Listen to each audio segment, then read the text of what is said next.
हम लोग UP triple S C पेट 2023 के लिए करंट अफेयर पढ़ रहे हैं, जिसमें से हम लोगों ने 15 क्लास पढ़ चुके हैं। आज हम देखेंगे 16 क्लास। चलिए स्टार्ट करते हैं।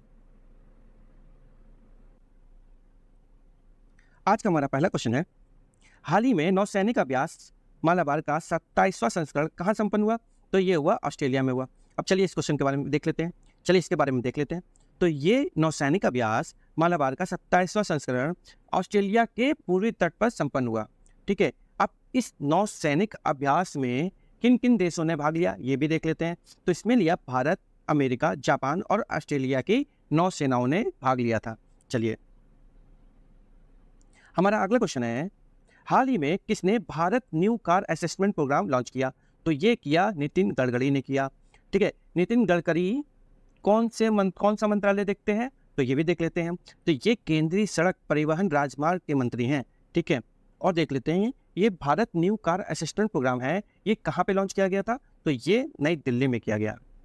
चलिए हमारा अगला क्वेश्चन है, हाल ही में यूरोप में निर्बाध यात्रा के लिए किसने एक्सेस रेल के साथ साझेदारी की है? तो ये की है किसके साथ? एयर इंडिया के साथ की है। इसमें क्या होगा, एयर इंडिया के ग्राहक एक ही टिकट पर यात्रा कर पाएंगे। चलिए थोड़ा सा इसको और देख लेते हैं। जिन यूरोपीय शहरों में हवाई अड्डे नहीं हैं, वहाँ पर बस और ट्रेन से यात्रा कर पाएंगे एक ही टिकट पर। ठीक, चलिए इसीलिए एयर इंडिया ने एक्सेस रेल के साथ साझेदारी की है। चलिए बढ़ते हैं अगले क्वेश्चन की तरफ। अगला क्वेश्चन है हमारा, हाल ही में किस देश के एफडीए ने शिशुओं की सुरक्षा के लिए गर्भावस्था के दौरान महिलाओं में उपयोग के लिए पहले रेस्पिरेटरी सिंसियल वायरस RSV को मंजूरी दी है? तो ये किस देश ने मंजूरी दी है? तो अमेरिका ने दी है। अब इसके बारे में हम देख लेते हैं। ये वायरस बच्चों और बूढ़ों में देखने को मिला। इसमें क्या होता है, इसमें खांसी, जुकाम, बुखार और सांस लेने में थोड़ी दिक्कतें होती हैं। इसीलिए इसका एक टीका बनाया गया अमेरिका में, उसको मंजूरी भी अमेरिका ने दे दी। चलिए अब देख लेते हैं उस वैक्सीन का नेम क्या है। तो उस वैक्सीन का नेम है RSV नाम की वैक्सीन को मंजूरी दे दी है किसने? अमेरिका ने। ठीक, चलिए बढ़ते हैं अगले क्वेश्चन की तरफ। अगला क्वेश्चन है हमारा, तमिलनाडु के मुख्यमंत्री ने किस राज्य में राहत कार्यों के लिए 10 करोड़ रुपए का योगदान दिया है? तो ये कहाँ दिया है? हिमाचल प्रदेश में। तमिलनाडु के मुख्यमंत्री ने हिमाचल प्रदेश में राहत कार्यों के लिए 10 करोड़ रुपए का योगदान दिया है। चलिए इसके बारे में देख लेते हैं। तमिलनाडु सरकार ने हिमाचल प्रदेश में भारी वर्षा बाढ़ के कारण, जो भारी वर्षा हुई थी, वहाँ बाढ़ आ गई थी, उससे मची तबाही के मद्देनजर देखते हुए आपदा राहत कोष में 10 करोड़ रुपए का योगदान दिया है। अब देख लेते हैं हम तमिलनाडु के मुख्यमंत्री कौन है। तो तमिलनाडु के मुख्यमंत्री कौन है? MK स्टालिन है। ठीक, चलिए पढ़ते हैं अगले क्वेश्चन की तरफ। अगला क्वेश्चन है हमारा, भारत और किस देश के बीच सीमा शुल्क के 14वें संयुक्त समूह की बैठक आयोजित हुई? तो ये किसके बीच हुई? भारत और बांग्लादेश के बीच हुई। ठीक, 14वें संयुक्त सीमा शुल्क की समूह की बैठक किसके बीच हुई? भारत और बांग्लादेश के बीच हुई। और ये कहाँ हुई? तो नई दिल्ली में हुई। चलिए वीडियो अच्छी लगी हो तो प्लीज़ लाइक करना ना भूलिए और चैनल को सब्सक्राइब कर लीजिए, हो सके तो शेयर भी कर दीजिए। चलिए बढ़ते हैं अगले क्वेश्चन की तरफ। अगला क्वेश्चन है हमारा अगला क्वेश्चन है, हाल ही में किस संस्थान के नए अध्यक्ष के रूप में जस्टिस प्रकाश श्रीवास्तव को नियुक्त किया गया है? तो ये कहाँ, किस संस्थान में नियुक्त किया गया है इनको? तो नेशनल ग्रीन ट्रिब्यूनल में इनको अध्यक्ष के रूप में नियुक्त किया गया है। जस्टिस प्रकाश श्रीवास्तव को नेशनल ग्रीन ट्रिब्यूनल का अध्यक्ष नियुक्त किया गया है। चलिए बढ़ते हैं अगले क्वेश्चन की तरफ। अगला क्वेश्चन है हमारा, भारत निर्वाचन आयोग ने किसे नेशनल आइकॉन के रूप में चुना है? ये किसको चुना गया है? तो ये सचिन तेंदुलकर को चुना गया है। अब इसके बारे में हम देख लेते हैं।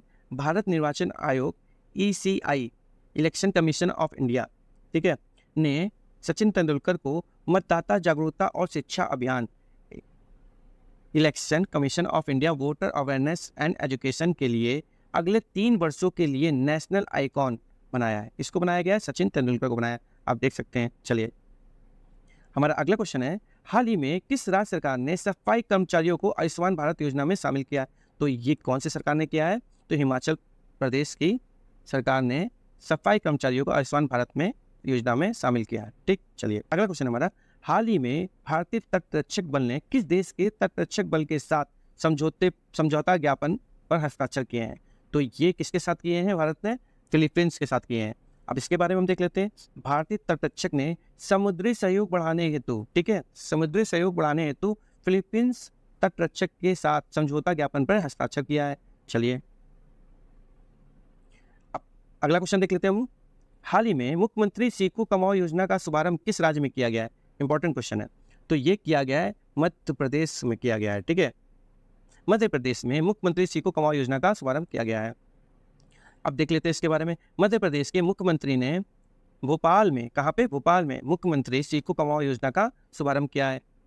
अब इसमें होगा क्या? इस योजना के तहत युवाओं को काम सिखाने के बदले 8 से 10 हज़ार रुपये वेतन के रूप में दिए जाएंगे। तो मध्य प्रदेश के मुख्यमंत्री भी जान लेते हैं कौन है, तो वो शिवराज सिंह चौहान है। चलिए अगला क्वेश्चन है हमारा, हाल ही में किस राज्य सरकार ने NCERT के द्वारा हटाए गए अंशों को जोड़ने हेतु अतिरिक्त पुस्तकों का अनावरण किया है? तो ये कौन सी सरकार ने किया है? केरल की सरकार ने किया है। इसमें क्या था, कुछ ऐसे अंश थे NCERT के जो काफ़ी पुराने हो गए, तो उनको हटा के उनकी जगह नया डाला है, ठीक है।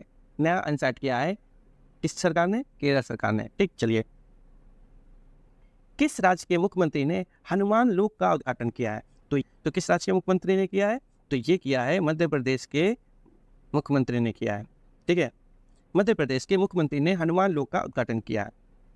अब इसके बारे में देख लेते हैं। मध्य प्रदेश के छिंदवाड़ा जिले में, कहाँ पे? छिंदवाड़ा जिले में हनुमान लोक का निर्माण किया जा रहा है।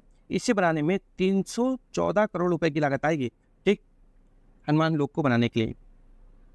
अब देखिए, अब मध्य प्रदेश के हम देख लेते हैं मुख्यमंत्री कौन है। तो मुख्यमंत्री कौन है? शिवराज सिंह चौहान है। चलिए हमारा अगला क्वेश्चन है, हाल ही में किस राज्य की कैबिनेट ने 18 आवासीय स्कूलों को मंजूरी दे दी है? तो ये कौन सी सरकार ने दे दी है? तो उत्तर प्रदेश सरकार ने इसकी मंजूरी दे दी है। अब इसको 18 आवासीय स्कूल के जो विकसित करने के लिए कितने रुपए की जरूरत होगी? तो ये 1250 करोड़ रुपए की इसमें विकसित करने में लागत लगेगी इसकी, ठीक है। नवोदय विद्यालय की तर्ज पर, ठीक है, 18 आवासीय विद्यालयों को विकसित करने की मंजूरी दे दी है। किसने दी है? उत्तर प्रदेश की कैबिनेट ने दी है। चलिए हमारा अगला क्वेश्चन है, किस राज्य सरकार ने लकी बिल ऐप लॉन्च किया है? तो ये केरल सरकार ने किया है। इसमें क्या होगा? GST की चोरी पे अंकुश लगाया जाएगा, ठीक है। चलिए मिलते हैं नेक्स्ट वीडियो में। नमस्कार दोस्तों।